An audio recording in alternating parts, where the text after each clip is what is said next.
안녕하세요. 육아하는 소아과 의사 시우맘입니다. 아이에게 지방은 최대한 적게 먹여야 하는 거 아닌가? 왠지 거부감이 드는 분들 계시죠?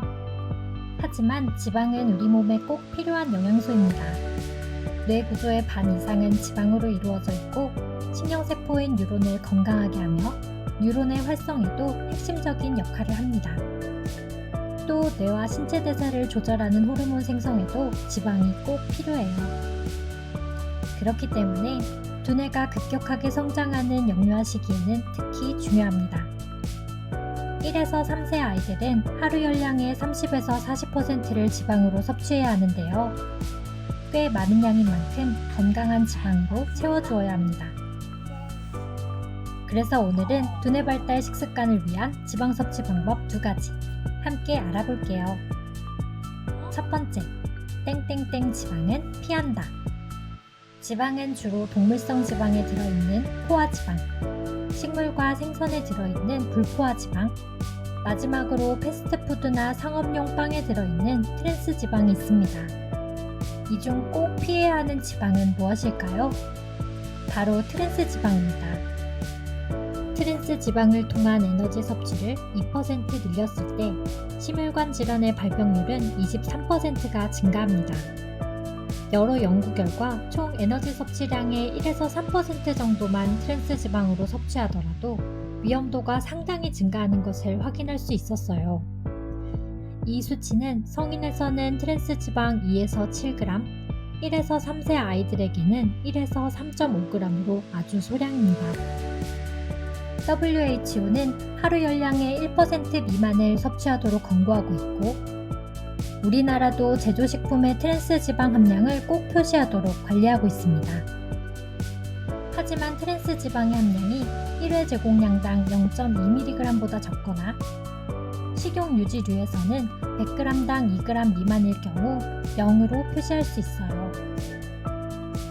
때문에 영양성분의 트랜스지방 0%라고 표시되어 있더라도 트랜스지방이 들어있을 수 있는 식품은 주의가 필요합니다. 그럼 어떤 식품을 주의해야 할까요? 트랜스지방은 불포화지방을 부분적으로 경화하여 만들어집니다.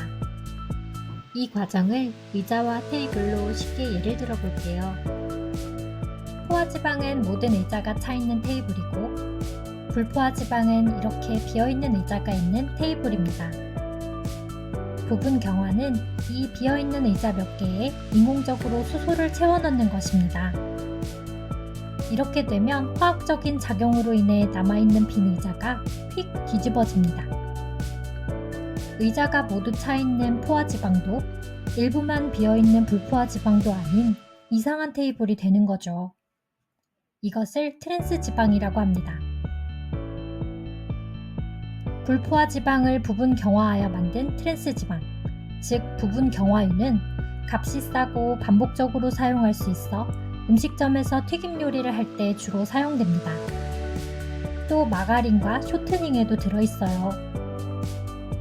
식품 표시 원재료명에 정제 가공 유지, 마가린, 쇼트닝이 들어있다면 트랜스지방이 0으로 표시되어 있다고 하더라도 섭취를 자제하는 것이 좋습니다.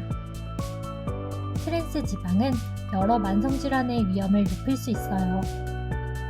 하지만 자연 상태에서 만들어진 트랜스지방은 인체에 미치는 위험이 적은 것으로 알려져 있습니다. 어린 시기부터 트랜스지방이 가득 들어있는 식품들을 자주 섭취하고 또 익숙해지는 것은 아이의 건강한 성장과 성인이 되었을 때 건강에도 큰 위협이 됩니다. 패스트푸드와 상업용 빵류는 가능한 피해주시고 영양성분과 원재료명을 확인하는 습관을 들이는 것이 좋습니다. 두 번째, 영양소가 아닌 음식 자체에 집중한다. 최근 학계에서는 포화지방과 불포화지방 사이에 많은 논란이 있었어요. 포화지방은 수십 년간 심혈관 질환의 원인으로 지목되어 왔는데요. 최근 여러 논문에서 그 근거가 명확하지 않다는 결과가 있었습니다. 또 식물성 식용유가 인체에 안 좋은 영향을 줄 수 있다는 의견도 있었어요. 이 논란은 아직 결론이 나지 않았고 결론이 날 수 있을지 잘 모르겠네요. 우리가 기억해야 할 것은 음식에 한 가지 영양성분만 들어있지 않다는 것입니다. 포화지방도 건강하게 먹을 수 있고 불포화지방도 건강하지 않게 먹을 수 있습니다. 우유의 경우 포화지방, 불포화지방이 모두 들어있고 당, 단백질, 그리고 각종 미네랄도 들어있어요. 그렇기 때문에 포화지방이냐 불포화지방이냐 어떤 영양성분이 더 나은지 집중하기보다는 어떤 음식이 더 건강한 음식인지 생각해보는 것이 좋습니다. 우선 가공과 정제 과정이 적은 음식으로 시작해보세요.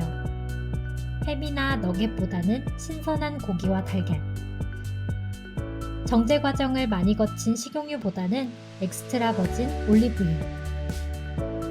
이런 사소하고 작은 변화들로 두뇌 발달에 도움이 되는 건강한 식습관이 시작됩니다. 도움이 되셨다면 구독과 좋아요, 알림 설정까지. 오늘도 행복한 육아 되세요.